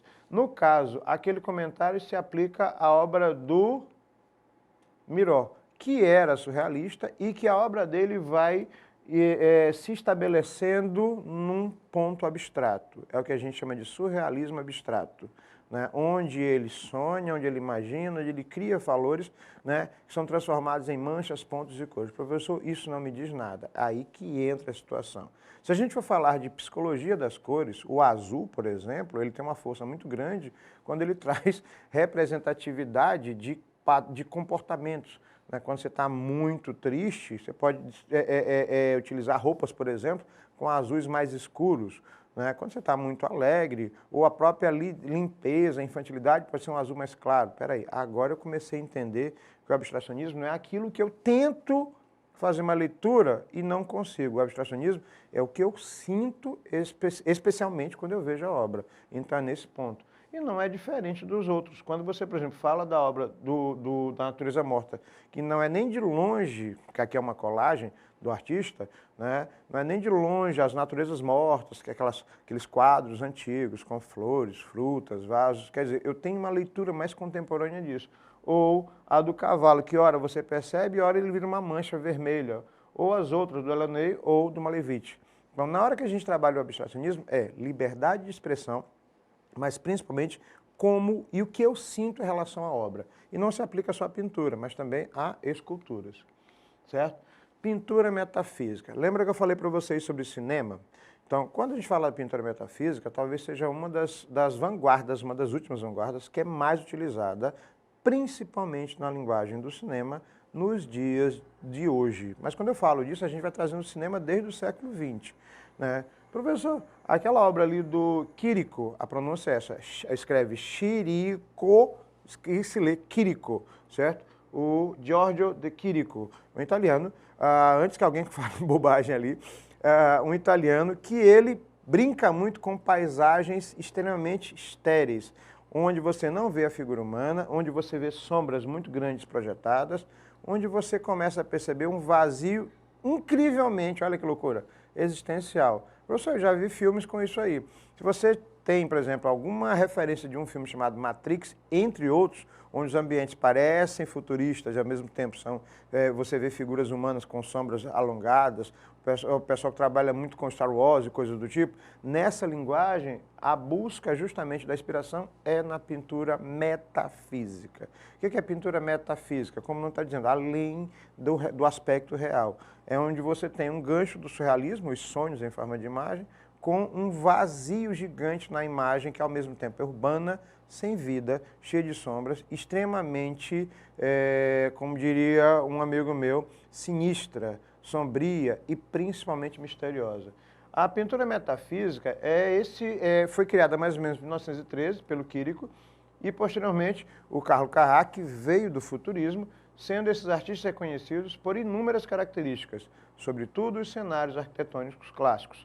Muitas perspectivas distorcidas, justaposições de objetos incongruentes, uns cilíndricos, outros prismáticos, outros piramidais, entre outros, e um inquietante ar de mistério. Isso é perfeito para um filme. Isso é perfeito para filmes onde você brinca com vazios, com existências, com filmes de terror. Filmes de terror adoram muito essa coisa da projeção de sombra. Aí você entra em outra vanguarda, meio expressionista, meio pintura metafísica. Espera aí, então se eu estou querendo afirmar, não, eu estou afirmando que as vanguardas europeias, desde o início do século XX, elas vêm servindo de base e de inspiração para a nossa produção de cinema. E aí os artistas metafísicos acreditavam a nostalgia do infinito do Quirico, acreditavam na arte como profecia e no artista como poeta visionário, onde existem momentos de lucidez visual, tirando a máscara das aparências, revelando a verdadeira realidade que se esconde por trás delas. Pronto, eu acabei de colocar um texto extremamente poético, que na verdade é aquilo que a gente não se dá conta e se apaixona, por exemplo, quando assiste uma série ou assiste um filme. Você está pensando que você assiste um filme, uma série, só por causa da história que é contada. Nunca. A história é visual, tanto é que vocês são apaixonados por clipe, a geração de vocês é de imagem. Você não lança, por exemplo, um cantor, uma cantora, um artista, se você não vê e faz a referência da imagem dela, tanto no vídeo, quanto aquilo que ela constrói como artista. E aí você tem uma série de pessoas nesse nível, né? Uma pessoa, naturalmente ou pessoalmente, ela é uma coisa, mas como artista ela tem todo um processo construído. E é justamente essa máscara das aparências, revelando a verdadeira realidade que se esconde por trás delas. Isso é a pintura metafísica. Voltando ao abstracionismo, nomes importantes. Kandinsky, vou repetir várias vezes. Kandinsky, me lembro do meu professor da faculdade, Kandinsky, né, para quem não caiu a ficha. Esse nome é a figura mais importante do movimento abstracionista que nasceu na Rússia, além de outros artistas, e ele é considerado o pai do estilo, o pai dessa vanguarda. Kandinsky, Malevich, Brancusi, Mondrian, cada um deles na sua área, mas com o mesmo sentido e o mesmo propósito, dar liberdade à forma de representação, seja em plano bidimensional, uma tela, uma pintura, ou em tridimensional, uma escultura, que já entra no nosso segundo tópico, que é o construtivismo. Já vou explicar para vocês. Ao buscar o estilo abstrato, tinham como objetivo adquirir um forte conjunto de ideais espirituais em oposição aos valores materiais e da sociedade da época. Bom, nessa vibe de eu não tenho esse apego a algo que é material, você não traz só um objeto em si. Não estou falando de objetos celulares, estou falando de você literalmente valorizar aspectos que estão além do plano físico. O que vale mais, uma pessoa ou um celular? A pergunta pode parecer meio grosseira, mas quando a gente começa a conviver e percebe que algumas pessoas supervalorizam objetos que custam pequenos, que custam preço de casas ou apartamentos, você começa a se perguntar o que essa pessoa realmente tem como valores. O abstracionismo, ele questiona isso, principalmente na época da Revolução Russa, onde a liberdade não era um bem literalmente a ser adquirido. Então, como eu não posso falar de liberdade claramente, eu vou falar de maneira metafórica, de maneira abstrata. As cores podem trabalhar isso, as formas podem trabalhar isso, os pontos podem trabalhar isso, as linhas. A gente vive um momento político no país onde cores determinam pontos de vista políticos, e aí eu quero que vocês pensem sobre isso. A apropriação de cores e formas que mudam todo um conceito e mudam literalmente a forma como a gente vê as pessoas e as coisas. Agora a ficha caiu. Temas infantis em imagens amórficas ou biomórficas, de Juan Miró. Quadrados, retângulos em azul, amarelo e vermelho, do Mondrian. Formas aleatórias em composição de Kandinsky. Olhando as três obras, é interessante você perceber que eu não sei o nome dos artistas, mas eu consigo, observando as imagens, identificar se isso é abstrato, se isso é cubista, se isso é surrealismo ou não. Lembrem-se que as outras vanguardas, além das revisões que a gente está fazendo nessa temporada para o Enem, elas também têm aulas pontuais, bem explicadas, bem detalhadas sobre cada uma delas. Quando você olha primeiro, eu diria assim, isso qualquer pessoa faz, isso meu filho de 3 anos faz, isso você fazia na parede quando pichava literalmente a casa. Na segunda, alguém me disse, professor, isso é bonitinho, mas isso é arte, tem na almofada lá de casa. Mas não foi tu que fez bonito. E a terceira, eu não entendi nada. Né? Lá vai o riso de novo aqui. Quando a gente observa, diz, alguém ganhou dinheiro com isso? Muito. Né? Então fiquem na insignificância de vocês em criticar algo que vocês não sabem. Então vamos partir desse pressuposto.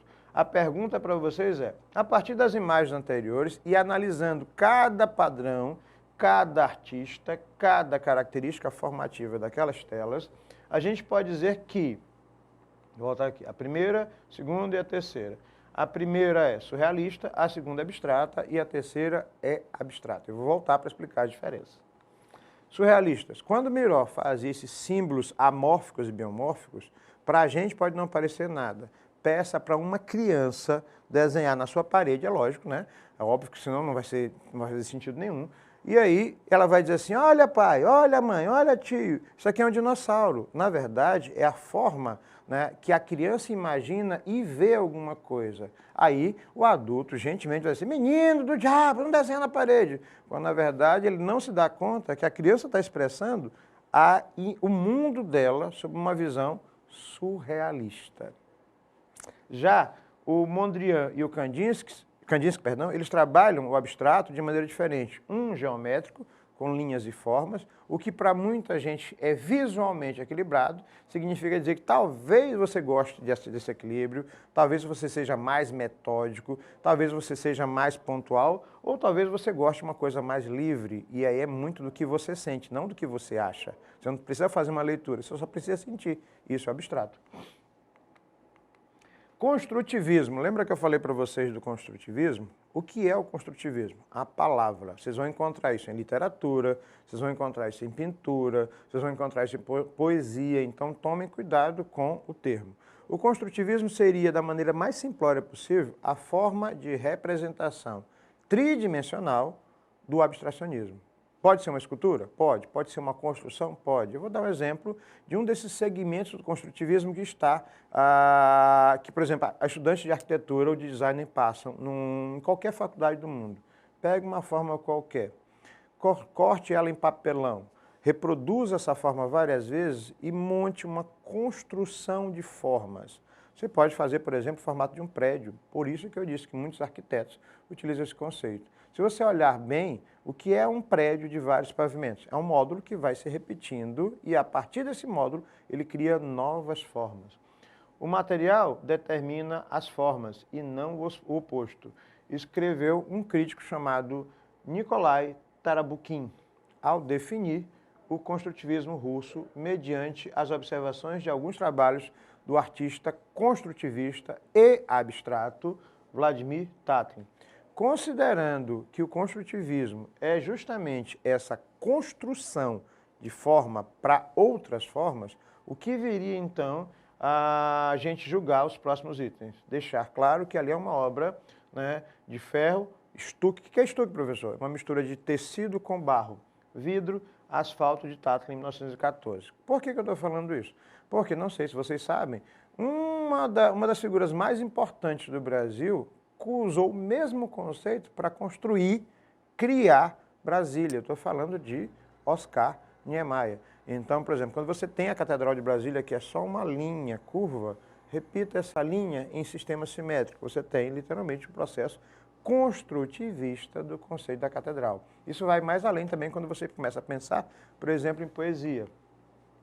O construtivismo russo do Tatlin e o suprematismo russo do Malevich, que é o mesmo do quadrado branco, né, e fundo preto, ou do quadrado preto e fundo branco, entre o suprematismo e o minimalismo, ambos nessa mesma situação. Um é modernismo de vanguardas e o outro já é arte contemporânea, mas um serve de base para o outro.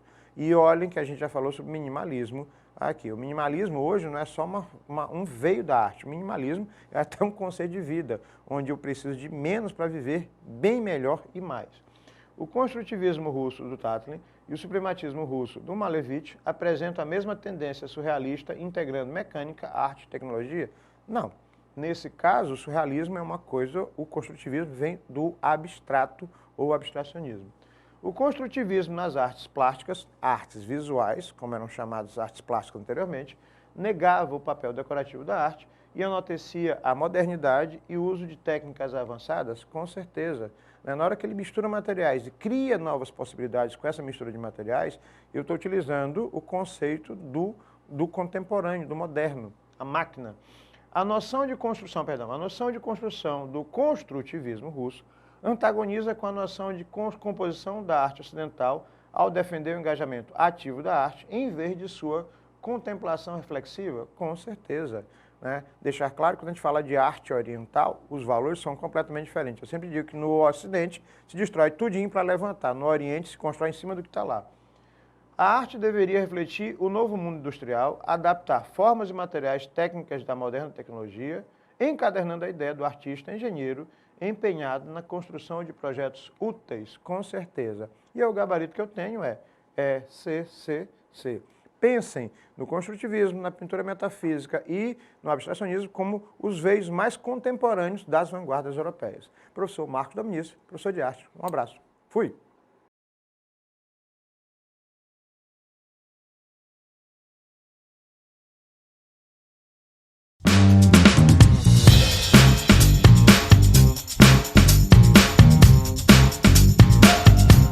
Hello everybody, welcome to our English class. I'm teacher Michele.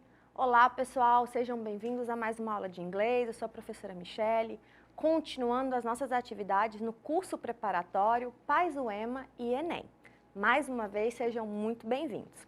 Pessoal, hoje nós vamos falar de cognate words and false cognates, ou false friends. Nós vamos falar de palavras cognatas e falsos cognatos ou falsos amigos. Hoje nós vamos focar então em vocabulário. Como a gente sabe, a prova de inglês foca em interpretação de texto. Vocês vão cansar de ouvir isso de mim toda vez que nós tivermos a aula de inglês voltada para esse fim específico. Leitura, considerando a prova da UEMA e a prova do Enem. Mesmo aquelas questões que cobram um pouquinho mais de gramática, elas vão precisar da leitura e da interpretação. E como a gente lê? A partir do processo de identificação e decodificação das palavras. Então, o vocabulário é importantíssimo, é essencial para que você entenda o que aquele texto oferece. Nesse tipo de situação, para a gente fazer essa leitura, nós vamos usar bastante a ajuda das palavras cognatas. O que são as cognatas? São aquelas palavras amigas, palavras que quando nós pensamos em dois idiomas diferentes, elas encontram semelhança na grafia e no sentido. O que isso quer dizer? São aquelas palavras que quando você olhar no texto em inglês e ela parecer com português e tiver o mesmo significado, ela vai ser uma amiga. Por que ela é amiga? Porque ela te ajuda na interpretação. Existem 3 tipos de cognatas, que são os cognatos idênticos, do mesmo jeito que eu escrevo em inglês, eu escrevo em português. Tem os semelhantes, que são bem parecidos, ou seja, vai mudar só uma letrinha, 2 no máximo. E tem os cognatos um pouquinho mais distante, que vão ter uma diferença maior, principalmente no final da palavra, na terminação dela, mas que mesmo assim você consegue olhar e identificar. O que nós temos de idêntico? Chocolate, hotel, social. O que muda? Só a pronúncia, só a forma de falar. Como o foco do Enem e do Paz UEMA é leitura, você não vai ouvir ninguém falando, você não vai ter que analisar a pronúncia, o foco vai ser na leitura, você vai olhar para isso aqui e você sabe o que significa. Tudo isso aqui está em inglês, viu? E é do mesmo jeito também em português. Olha os exemplos de semelhante. Clinic, clínica. Fantastic, fantástico ou fantástica.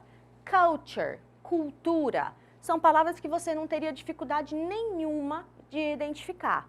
Mesmo as distantes, ó, electricity, eletricidade, review, revisão, computer, computador. Então, são palavras que sempre vão te ajudar.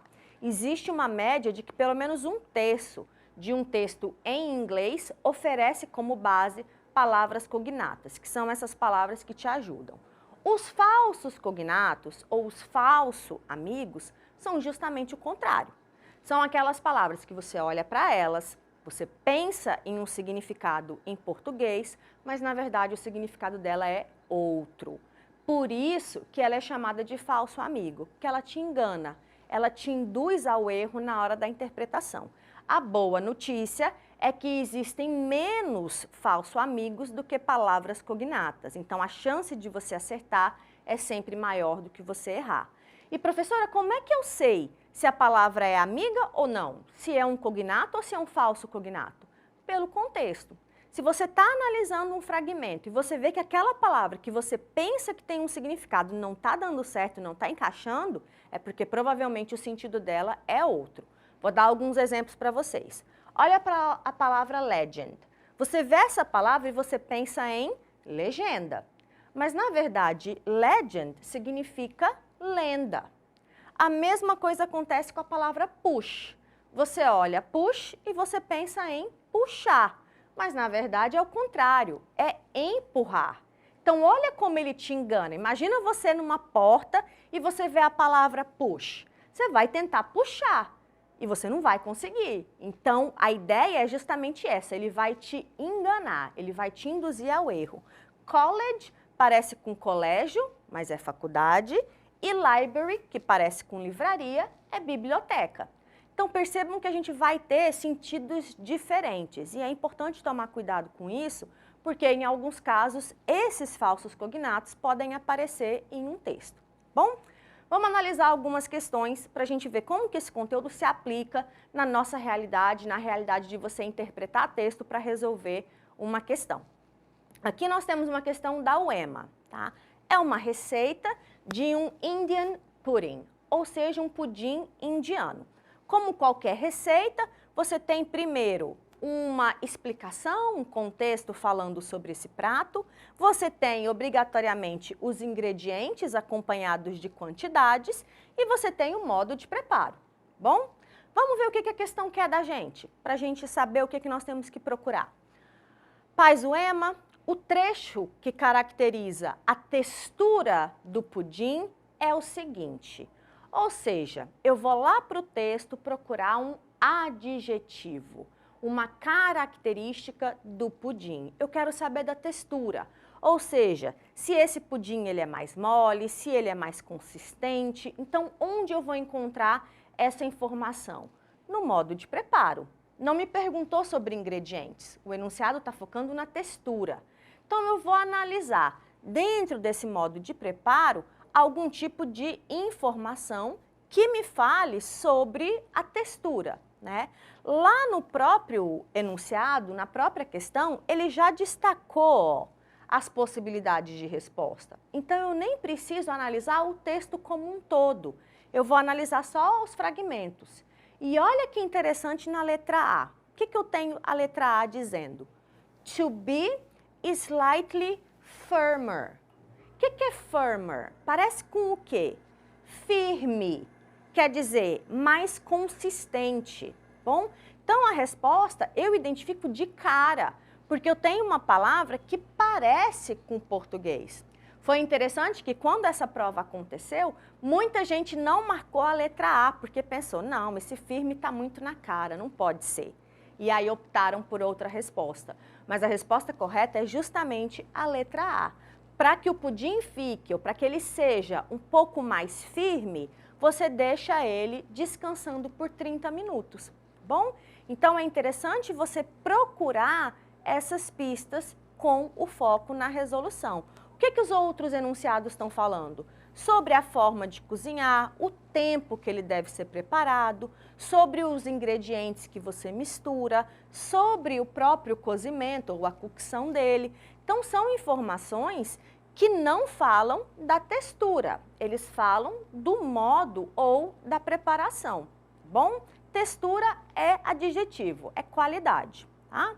Próxima questão agora do Enem, nós temos um pôster a ser analisado. E esse pôster traz a presença de um falso cognato. Então, nós vamos falar um pouquinho disso. Nesse pôster de divulgação de uma campanha que aborda a diversidade e a inclusão, a interação dos elementos verbais e não verbais faz referência ao ato de... Então, o que o enunciado me falou? Ele primeiro me situou que aquilo ali é uma campanha sobre diversidade e inclusão, e ele pediu que eu analise as duas informações, tanto o elemento visual quanto o elemento textual. O que eu tenho de visual? 4 pessoas de nacionalidades diferentes, são pessoas que trazem consigo características diferentes com base na sua cultura. Cada uma delas está segurando um pôster e esse pôster representa uma ideia, uma pré-concepção que algumas pessoas têm sobre determinadas culturas. E o texto diz o seguinte: "We're a culture, not a costume." Nós somos uma cultura e não uma fantasia. Costume parece com costume, mas na verdade significa fantasia. Do que ele está tratando? Por exemplo aqui, a pessoa do México. Qual é a concepção ou pré-conceito que uma pessoa tem dos mexicanos? É que são todos mariachis, todos usam sombreiro, todos tocam violão, tá? Então é aquela concepção de você generalizar uma ideia, de você generalizar em um grupo, a partir da cultura, que eles representam algo. Então, se a gente pensar, quais os estereótipos que os brasileiros possuem? Que ideia que as pessoas têm do brasileiro? Pensa um pouquinho sobre isso e tenta refletir, tá bom? Então, quando eu analiso as possibilidades de resposta, o que eu tenho nessa campanha de inclusão e nessa campanha de diversidade? Que é necessário chamar a atenção, fazer referência a esse ato de estereotipar povos de certas culturas. Fazer uma reflexão sobre isso. Então, lá no texto ele diz, nós somos uma cultura, não uma fantasia. Isso não é o que nós somos e isso não é legal, isso não está ok. Então, você estereotipar as culturas não é algo positivo. Bom, isso que a gente observa aqui como resposta. Vamos para mais uma questão. Aqui nós temos uma questão que caiu na UEMA, tá bom? Considerando o EMANET, que é o curso EAD. É um texto que diz, The Search for Cleopatra, a procura por Cleópatra. Where is Egypt last pharaoh? Onde está o último faraó do Egito? Bom, então é um texto que fala sobre essa pessoa, esse personagem que nós temos. O EMANET, como eu mencionei, de acordo com o texto, The Search for Cleopatra, Where is Egypt last pharaoh? O templo foi construído para. Ou seja, o enunciado está focado na construção de um templo e a quem esse templo foi construído. Para quem? Tá? Ou para o quê? Porque nós vamos analisar o texto.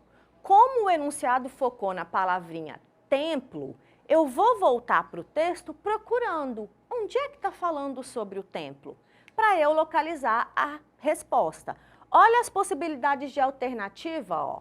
Alexandria, Cleópatra, Taposiris, Isis ou Kathleen. Então, eu tenho algumas alternativas. Como o título destacou Cleópatra, a gente pensa que o templo foi construído para ela. Então, vamos confirmar se isso é correto ou não de acordo com o texto. Conhecimento prévio é importante, dedução e inferência são essenciais, mas isso tudo tem que vir acompanhado com a informação que é dada para nós. Então, aqui nós temos o começo do texto. Se nós olharmos de maneira geral, a gente não encontra a palavra templo. Templo não aparece nesses parágrafos introdutórios. Na sequência, eu vejo bem aqui, ó, no terceiro parágrafo, within this temple. Parece com português, não parece? Templo. Aí eu tenho a smaller Ptolemaic temple, esse pequeno templo ptolemaico, ele é dedicado a Goddess Isis, a deusa Isis. Então aqui eu encontrei para quem que ele foi dedicado, ou seja, para quem ele foi construído. Identificaram? Para localizar a resposta, eu só precisei procurar as palavras-chave, ó. Templo, temple, nome próprio como alternativa. Bom, fácil, não é? Você consegue identificar, apesar do texto em língua estrangeira, apesar dessa dificuldade inicial.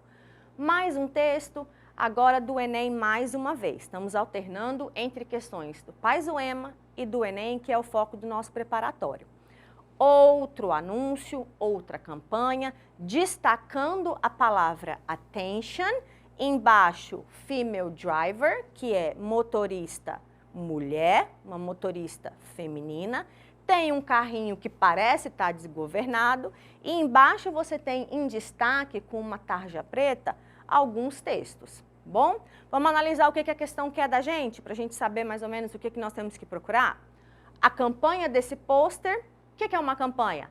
É um tipo de anúncio, um tipo de evento que você tem como objetivo sensibilizar as pessoas, conscientizar as pessoas, chamar a atenção para alguma coisa. Olha que aqui no texto eu tenho como palavra mais destacada attention. Para que a gente diz atenção? Para alertar, para chamar a atenção de alguma coisa. Tá? Então, por isso que você usa a palavra attention, bem óbvio. Esse pôster, que é uma campanha direcionada aos croatas, então é uma campanha que tem um público específico, e isso é importante vocês considerarem, tem como propósito. Então, qual é o objetivo dessa campanha que está direcionada para esse povo? Aí eu volto para o texto. Temos aqui atenção, motorista mulher e a tarja preta representando stop, ou seja, pare, prejudice, stop discrimination, pare preconceito. Prejudice é um falso cognato. Lembra que a gente acabou de ver o costume, que na verdade não é costume, é fantasia? Mesma coisa aqui. Prejudice parece com prejuízo, mas na verdade é preconceito. Prejudice é preconceito. Pare o preconceito, pare a discriminação. Bom, como a campanha é direcionada ao croata, eu vou olhar aqui no texto o que está falando dos croatas. Bom, para eu entender qual é o objetivo dele. The Anti-Discrimination Act is in force in Croatia. O ato anti-discriminação. Act, em inglês, é uma forma de você representar ato, mas o ato não de ação, o ato de lei, um decreto. Tá? Então, a lei antidiscriminação is in force in Croatia. Está em força na Croácia. Isso não soa muito bem, não tem um sentido muito lógico para nós em português. Então, o que quer dizer? Que essa lei antidiscriminação está em vigor, ela está funcionando. Então, a discriminação contra mulheres no volante, que a gente ouve várias piadas sem graça a respeito disso, chama a atenção que isso é crime, que existe uma lei em vigor. Então, qual é o propósito dessa campanha? Essa campanha está chamando a atenção do quê? Ela está alertando aos cidadãos da Croácia, a esse público específico, que existe uma lei em vigor. E essa lei é contra a discriminação. Bom, mais uma para a gente analisar. Título do texto, Women in Theatre, Why do so few make it to the top? Texto diz, o título, Mulheres no Teatro, por que tão poucas chegam no topo? Bom, o texto começa com uma pergunta, começa com um questionamento. O que o enunciado quer que eu analise? O vocábulo, rarity, tem um papel central na abordagem do assunto desse texto, que destaca. Então, esse tipo de questão, ela trabalha com um direcionamento da interpretação. O foco é na palavra rarity. O que significa rarity? Raridade. Olha que é uma palavra cognata, é uma palavra que parece com o português, mesmo ela tendo uma terminação um pouco distante, um final distante. Então, esse vocábulo raridade, ele se refere a quê?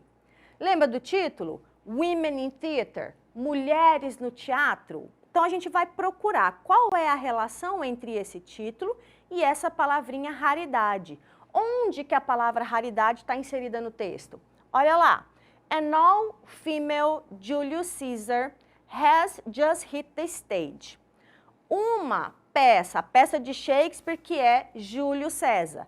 A peça Júlio César, formada apenas por all-female, só mulheres encenando, chegou no palco. Hit the stage quer dizer, teve o seu lançamento, ela chegou no palco para ser interpretada. But quer dizer, mas, contudo, todavia, é aquela ideia da conjunção adversativa. Mas, it is a rarity in theater. É uma raridade no teatro. Ou seja, essa ideia de você ter uma peça só de mulheres no teatro é algo raro. E aí lembra do título? Mulheres no teatro, por que tão poucas chegam no topo? Então, o que eu tenho de interpretação possível? Uma escassez da representação feminina no meio teatral. O título do texto chama atenção para isso. O vocábulo raridade destaca isso, algo que não é tão comum. A representação feminina, ela é escassa, ela é pequena. Apesar de nós termos como destaque uma peça que foi encenada só para mulheres. Isso é uma exceção. Isso é algo pouco comum, ok? Pessoal, então nós vamos encerrar a nossa aula. Hoje nós tratamos de palavras cognatas, que são aquelas palavras que vão te ajudar na interpretação. E nós passamos também pelas falsos cognatas, que são palavras que podem te prejudicar na interpretação, ok? Não deixem de acompanhar nossas aulas, continuem nos acompanhando lá na plataforma Gonçalves Dias. Fiquem bem, se cuidem e até a próxima. Bye, bye!